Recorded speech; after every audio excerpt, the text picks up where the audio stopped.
Amém. Graças a Deus. Né? Graças a Deus não é uma palavra que a gente fala tantas vezes no dia e muitas vezes a gente não mede a profundidade, né? Graças a Deus, né? Mas dar graças a Deus é algo que realmente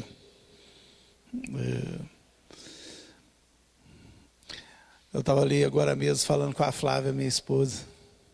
Falei, bem, Deus está no controle de tudo. Né? E a oração aqui, né, que o Júlio estava fazendo, que o Senhor está no controle de todas as coisas.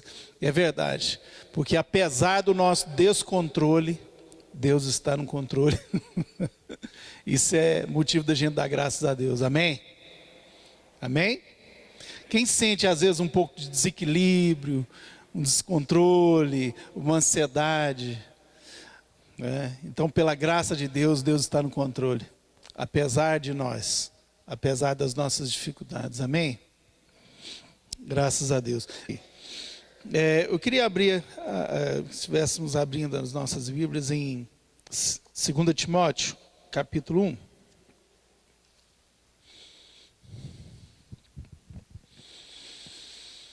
Mas pela graça de Deus somos salvos, amém?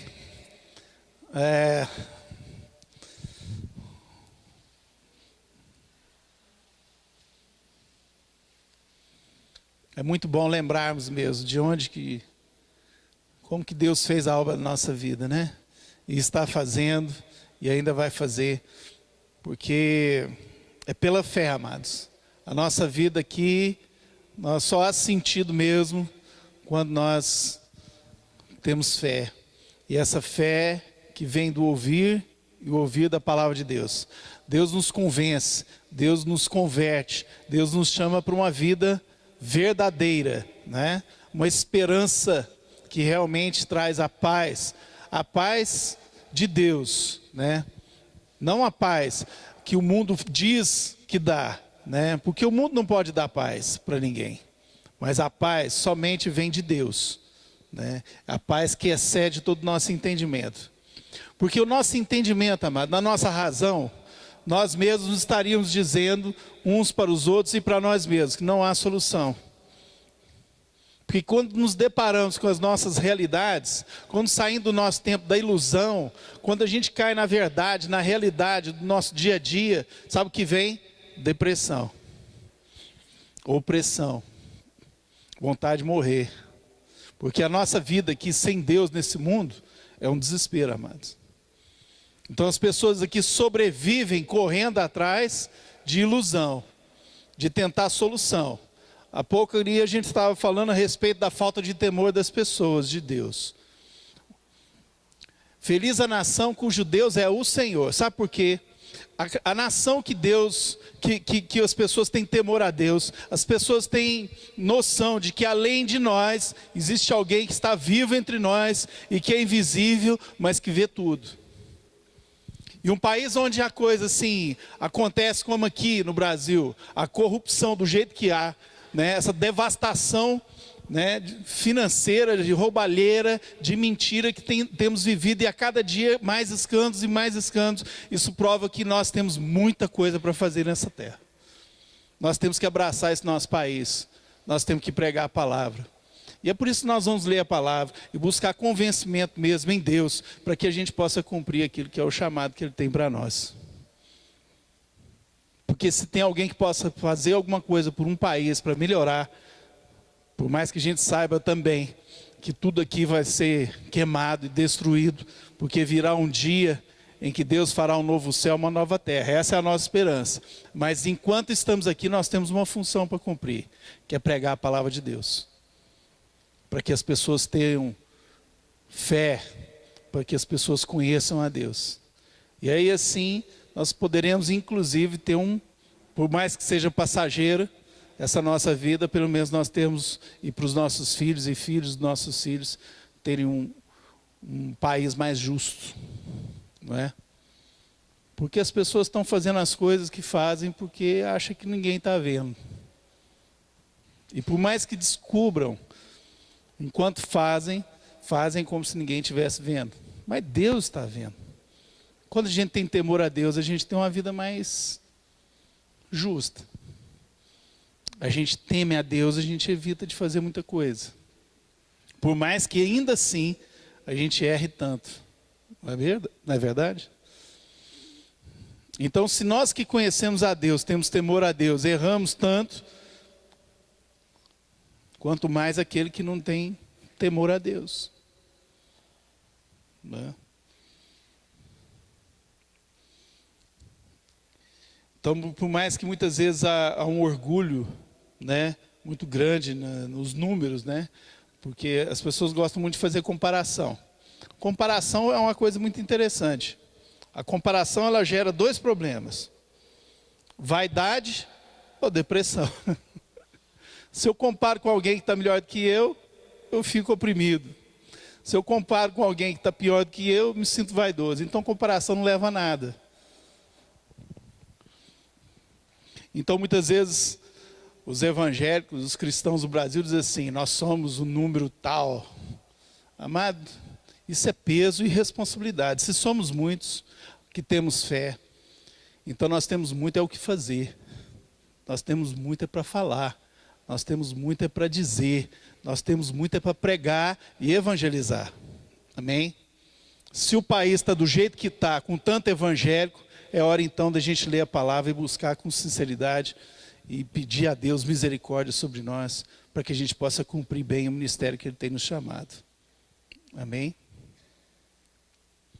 Eu queria ler aqui no 2 Timóteo, capítulo 1, e hoje e assim, a gente estava falando sobre os fundamentos da nossa fé, sobre aquilo que a gente acredita. Quando a gente fala fundamento da fé, fé é na palavra. Esse livro aí do Paulo Júnior, que é pastor, coordenador do nosso ministério, é um homem que busca inspiração na palavra. O que ele diz é aquilo que está na palavra. Então a fonte dele é a palavra, amém? Ele não é guru, não. Ele não se diz Deus, não. É um homem como nós, mas que teme a Deus. E é por isso então que nós estamos falando sobre identidade, sobre profundidade daquilo que Deus tem para nós. A nossa responsabilidade, o nosso DNA em Deus. Né? Então, Paulo, né? Paulo aqui, ele escreve para Timóteo, uma carta para Timóteo. E ele fala a respeito de uma profunda amizade, amor e um relacionamento muito forte. E é essa a nossa base. Nós temos que entender e compreender que essa comunhão, a igreja, estarmos juntos, é fundamental para que realmente Deus possa falar e sermos envolvidos e contagiados naquilo que é o propósito de Deus. Pois temos o mesmo Espírito e a mesma fé e o mesmo propósito. Amém? Amém. Aqui em 2 Timóteo, capítulo 1, Paulo escreve para Timóteo. Ele diz assim: Paulo, apóstolo de Cristo Jesus, pela vontade de Deus, segundo a promessa da vida que está em Cristo Jesus, a Timóteo, meu amado filho. Então, assim, é muito importante entendermos isso, né? As cartas que Paulo escreve, Paulo fala de profundidade, de família, de compromisso, de filho na fé, de honra. Então ele diz a Paulo como filho, como irmão, como filho, como um amado. E aí ele vem uma palavra de incentivo, né? De incentivo a Timóteo a respeito da fidelidade. E eu creio que é isso que Deus quer trazer para nós essa manhã. Uma palavra de incentivo à fidelidade, à sua palavra, ao seu propósito de Deus na nossa vida. Amém?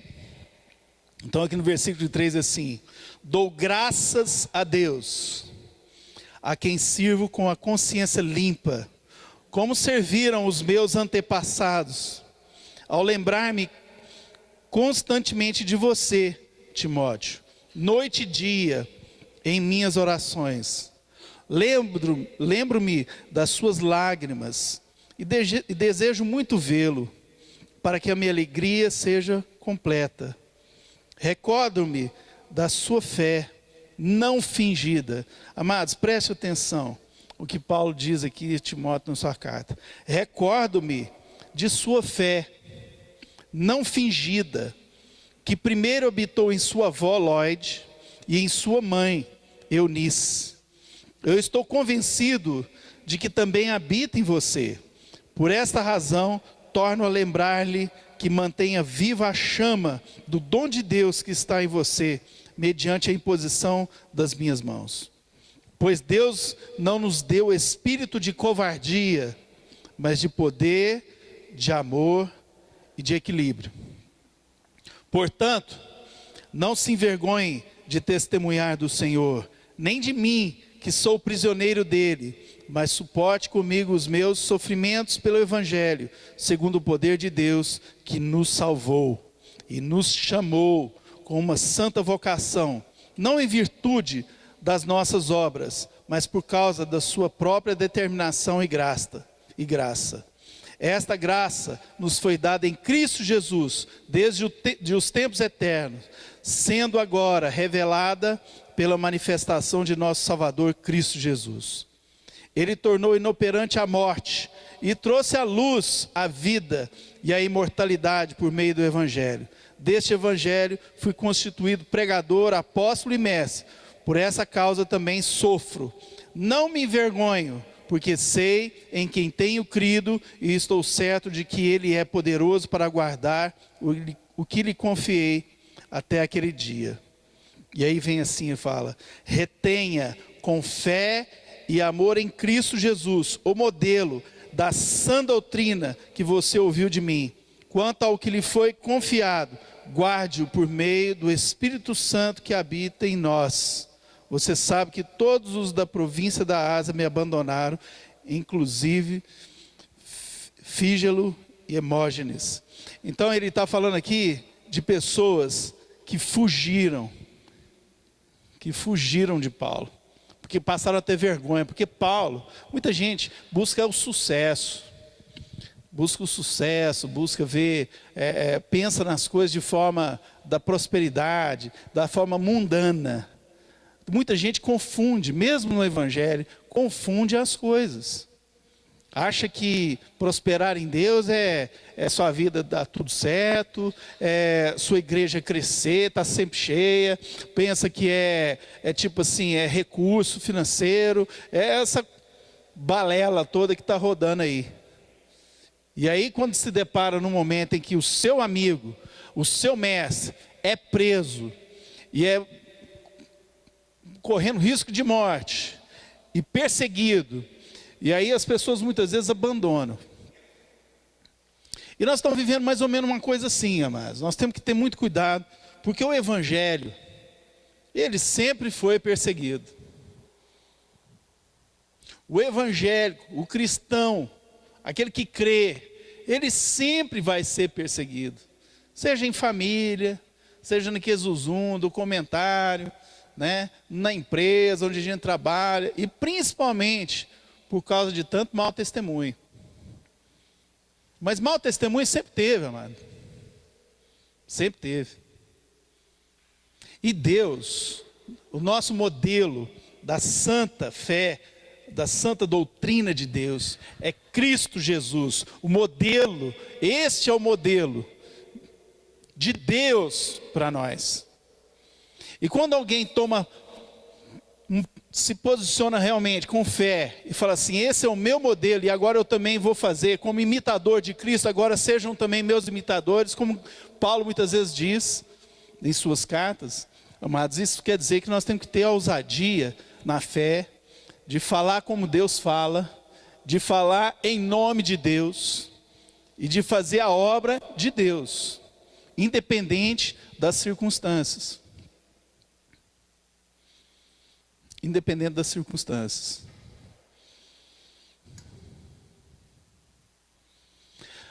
Sabe que os gentios na época de Jesus, gentios eram aqueles que não estavam nem aí para Deus e nem para nada. E os judeus, que era o povo que temia a Deus, que conhecia a Deus. Então haviam dois povos. Aí veio Jesus, né? E veio Jesus e começou a fazer seus discípulos. Houve a perseguição dos religiosos, dos que se diziam de Deus, e houve também uma antipatia dos gentios, pelo mau testemunho de muitos. Então, amado, nós temos um ambiente que, pelo que parece, nada mudou. Porque pessoas que não temem a Deus hoje, jogam pedra em qualquer um que se diz de igreja. Por causa de um mau testemunho de muito fariseu dos dias de hoje. Como os judeus daquela época. Pessoas que se diziam de Deus, mas faziam tudo errado. Pessoa que se dizia como se fosse melhor do que os outros. Os fariseus. Quantos entre nós não tem assim? E mesmo assim, amado, a nossa função é ir em qualquer lugar. Porque Deus está indo em qualquer lugar. Tem gente se convertendo no meio de palavras assim, de doutrina, pode-se dizer, demoníaca. Eu tenho visto testemunho de jovens se convertendo em lugares, ouvindo coisas que dá vontade de bater. Então não é possível. E aí Deus vai lá e opera. Deus opera. Deus é maravilhoso, amado. Nós temos que aprender com Deus. Nós temos que aprender com Deus.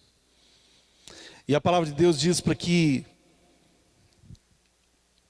a gente vá e faça a obra.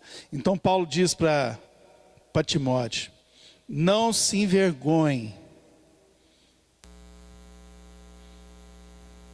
Amado, se Paulo estava preocupado com Timóteo não ficar com vergonha, mas ser um homem de coragem, ele ia ter vergonha de quê, amado?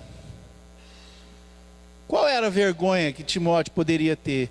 Qual era a preocupação de Paulo?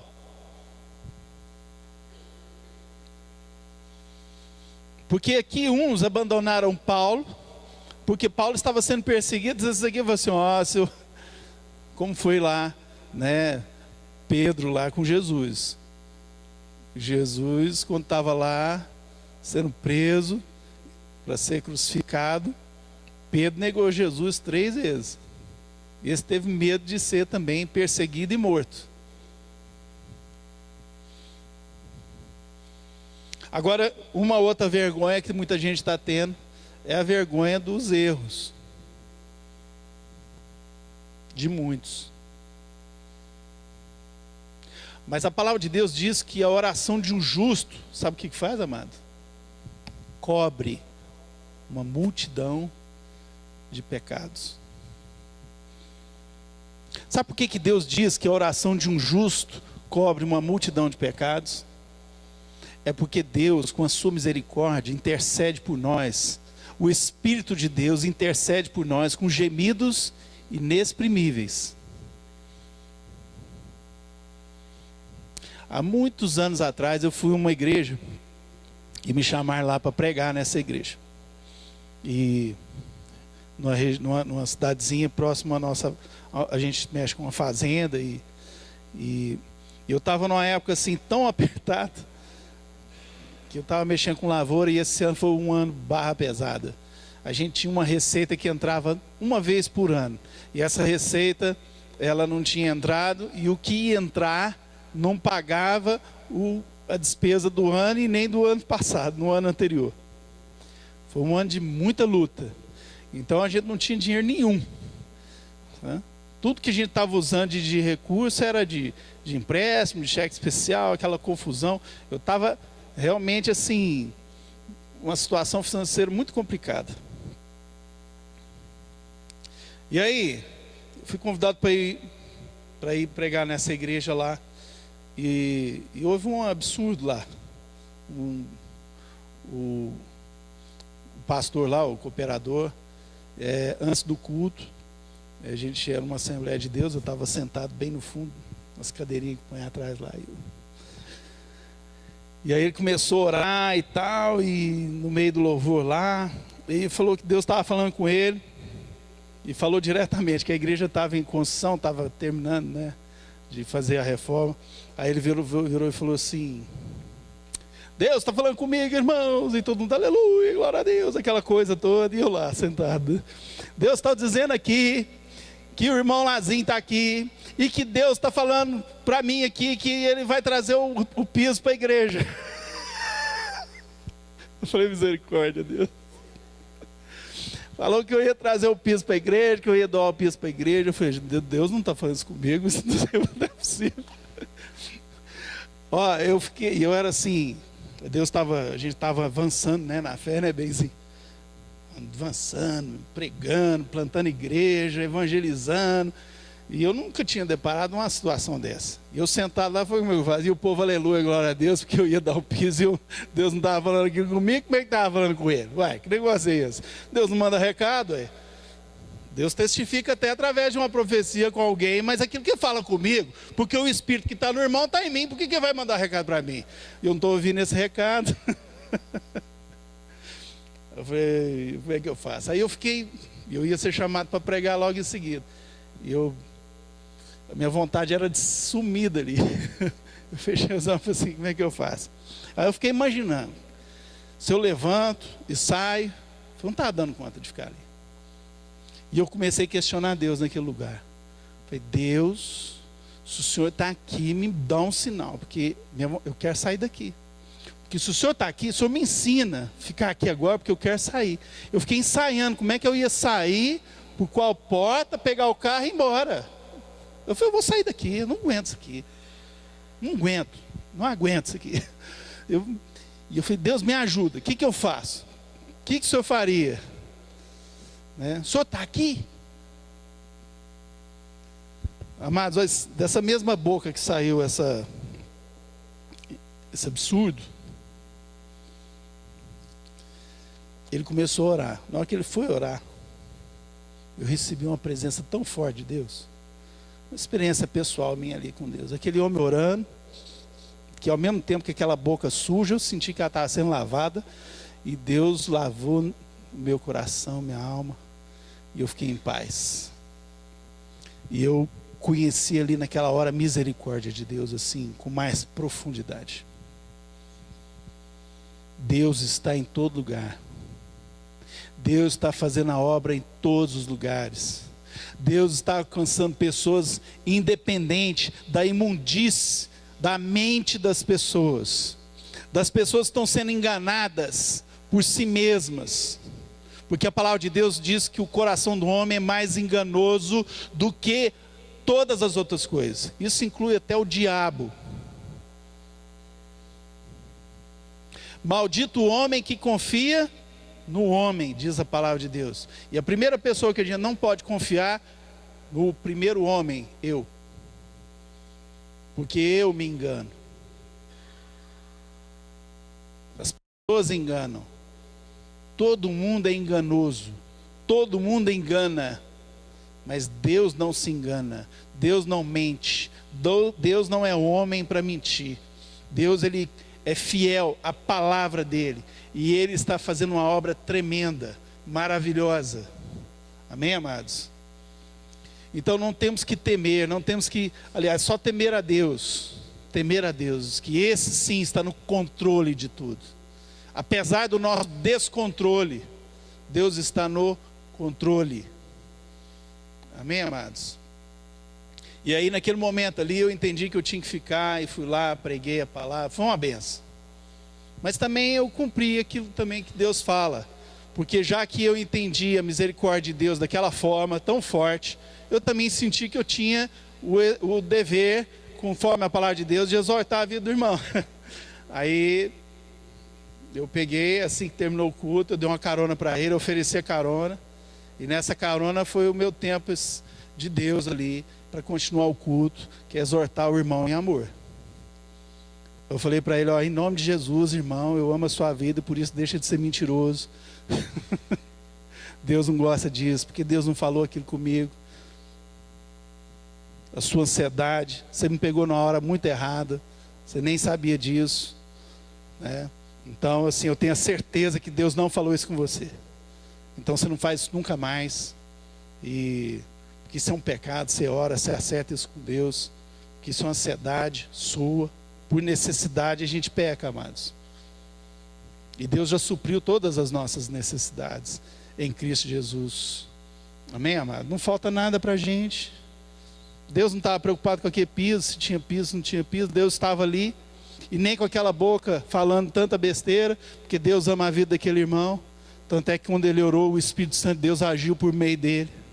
E nós fizemos hoje aqui, tivemos uma ceia, né? E declaramos o quê? Que o sangue de Jesus nos purificou de todos os nossos pecados. Porque ainda que, amados, ainda que haja em mim engano, descontrole, ansiedade, dificuldade, julgamento, uma série de coisas, amados, Deus ainda assim guarda a nossa vida, porque Ele é fiel à palavra dEle. Deus é fiel a Ele e não a nós. Deus não é fiel a nós. Não tem como. Imagina você pedir a Deus um absurdo, uma coisa que é para o seu próprio erro, seu próprio deleite, sua própria vaidade, e Deus vai falar: prometi para Ele que eu sou fiel a Ele, tudo que Ele pedir eu vou fazer. Não.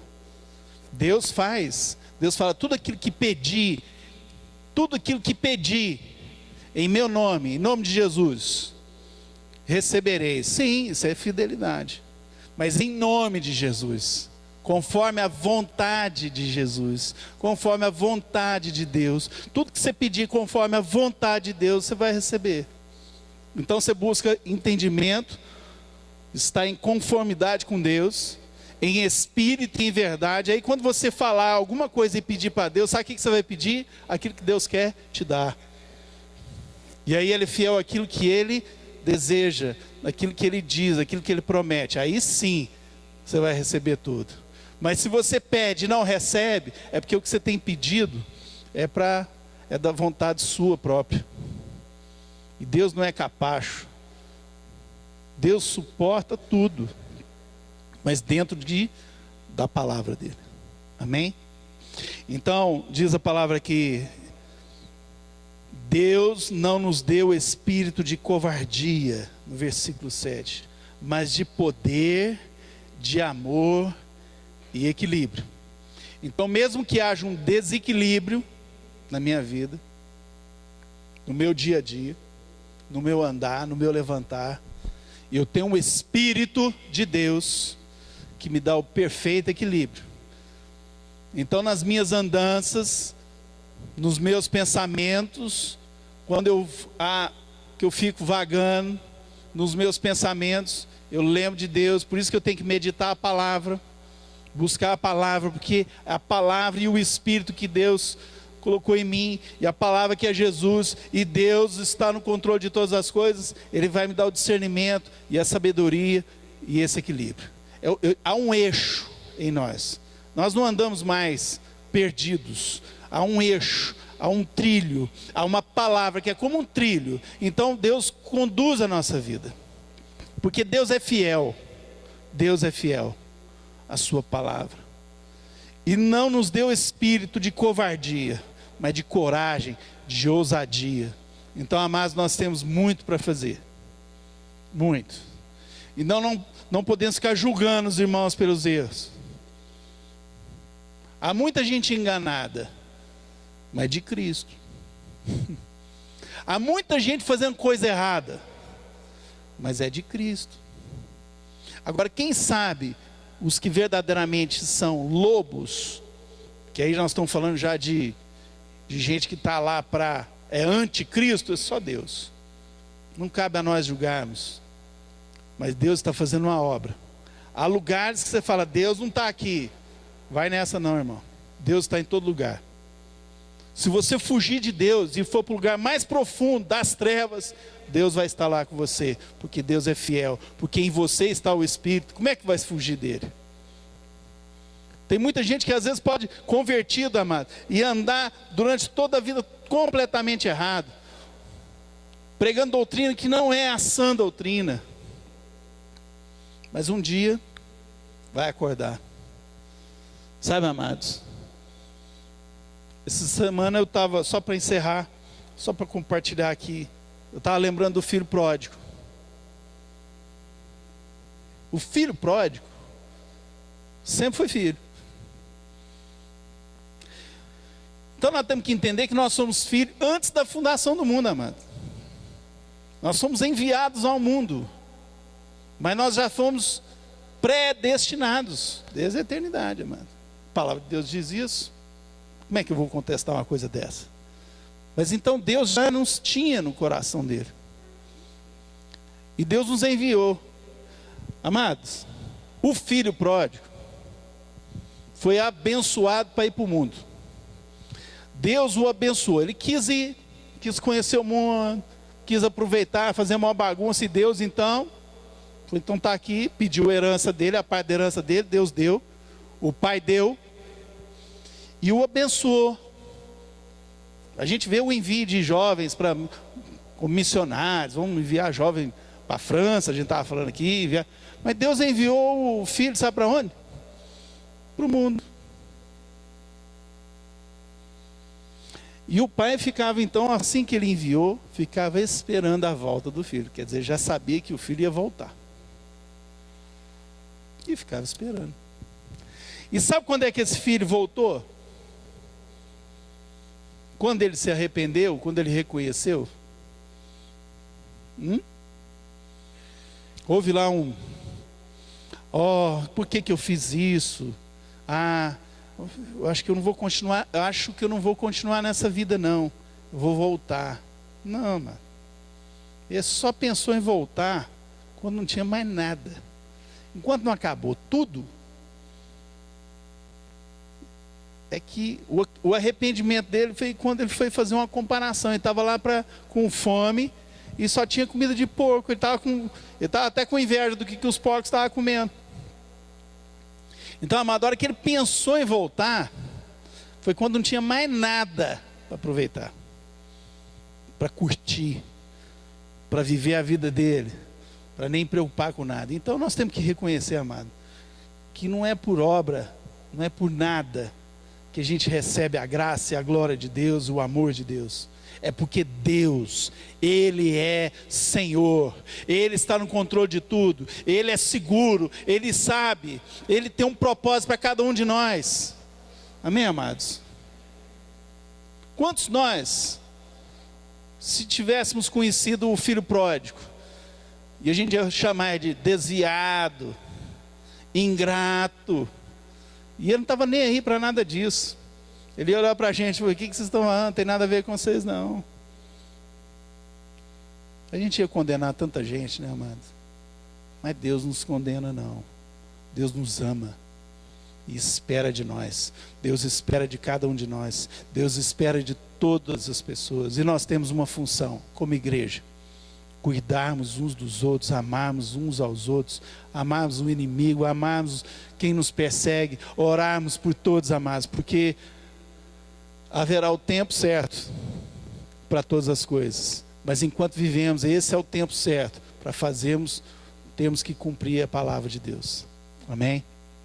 Deus nos ama e nós também temos que amar.